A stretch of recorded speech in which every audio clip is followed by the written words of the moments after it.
Jak tu stoimy w trójkę, przeżyliśmy wspaniałą dekadę sukcesów z Adamem Małyszem.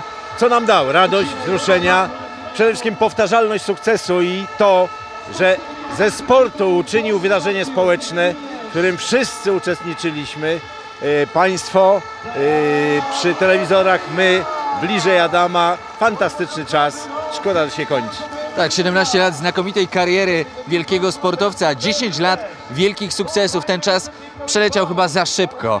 Wielka szkoda, że to się kończy i gdzieś na łza wokół się kręci. Bardzo dziękujemy. To był najwspanialszy czas, jaki mnie przynajmniej dane było przeżyć w tym zawodzie. Absolutnie tak, byliśmy świadkami sukcesów Adama Małysza na skoczniach całego świata i to były takie wspaniałe momenty, kiedy czuliśmy dumę z tego, że mogliśmy tam być razem z Adamem. Adamie, dziękujemy Ci za to z całego serca. A wspólnie możemy tylko powiedzieć, panie Adamie, powodzenia! W życiu po skokach.